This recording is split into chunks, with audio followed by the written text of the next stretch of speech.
আপনি যেমন বাজারে কিছু কিনতে যান এবং কিছু খাইতে যান, ঠিক তেমনই ভাবে মহাস্থানের শেষ বৈশাখী মেলাতে তারা গাজার মেলা করে এবং গাজা কিনতে আসে, গাজা খাইতে আসে।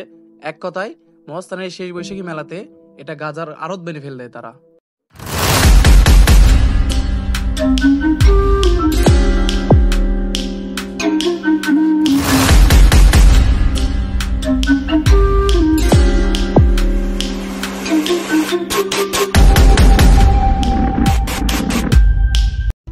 আজকে আমি আপনাদেরকে এমন একটি মেলার সাথে পরিচয় করে দিব, মানুষ ওরস হিসেবে বললেও যে এই মেলাটি ওরসের, কিন্তু আসলে এই মেলাটি গাজার জন্য বিখ্যাত।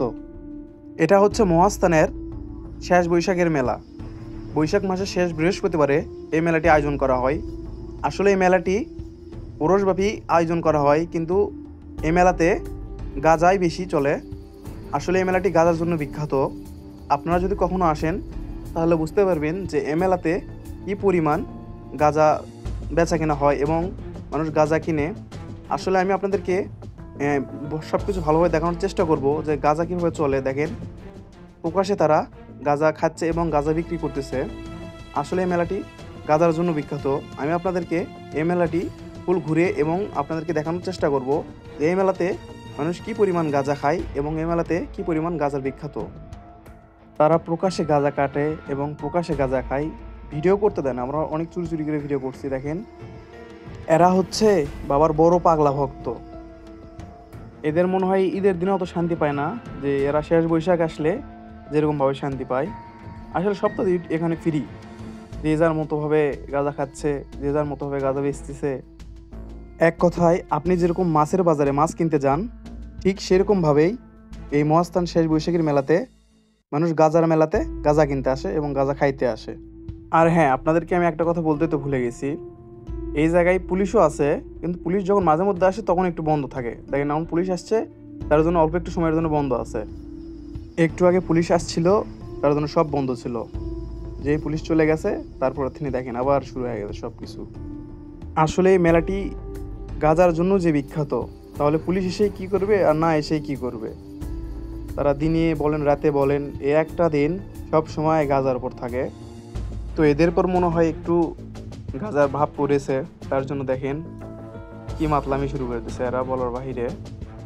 আসলে এই মেলাটি শুধু পাগল এবং পাগলিদের জন্যই, যারা মনে করেন যে ওই ধরনের লোক, তাদের জন্য এই মেলা বিখ্যাত। তো এইবার আমি আপনাদেরকে দুধ পাথর, অথবা অনেক মানুষ সাদা পাথরও বলে, সেই পাথরটিতে দেখাবো।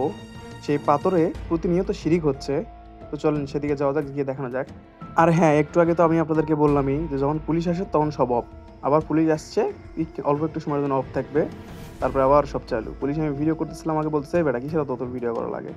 আর এটাই হলো সেই দুধ পাথর, যে দুধ পাথর দুধ ঢালে নাকি মানুষের মনের আশা পূরণ হয়। তার জন্য দেখেন বোকাচোদারা এভাবে তারা দুধ ঢাল দিছে, ফুল শিরিক করতেছে। তার মাঝখান থেকে কত মানুষ যে কত পাপ করতেছে। এপাশে ওপাশে তো দেখলেনি, তারা গাঁজা খায়। যাই হোক, ওটা গুণা তো মাফ। আর এরকম গুণা মাফ হবে, দেখেন দুধ খাচ্ছে, শিরিক করতেছে ফুল। আল্লাহ এদেরকে বুঝদান করুক। দেখেন তারা কিভাবে তাদের এরকম করলে দুধ নাকি দিলে মনের আশা পূর্ণ হয়ে যায়। আইরে মানুষ! তো এই জায়গায় প্রচন্ড পরিমাণ ভিড় বলার বাহিরে। আমি অনেক কষ্ট করে ভিডিও করছি। মানুষ যে এত পরিমাণ গুমরাহর পথে আছে সেটা বলার বাহিরে। মানুষ যে ভুল পথে চলতেছে সেটা আপনি এই জায়গায় আসলে বুঝতে পারবেন।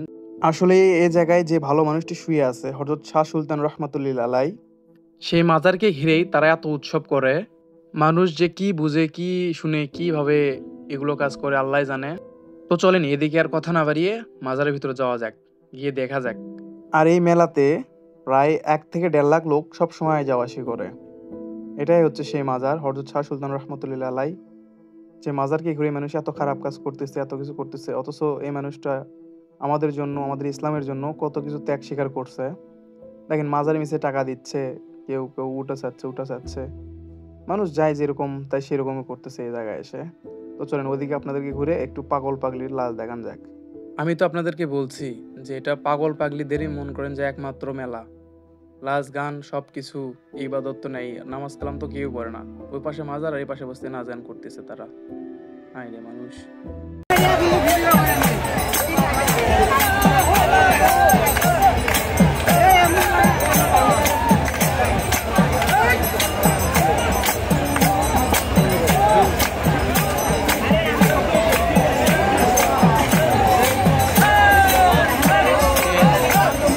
আর এই মেলাতে প্রায় 1 থেকে 150টা তারও বেশি বাউল শিল্পীদের স্টেজ তৈরি করছে।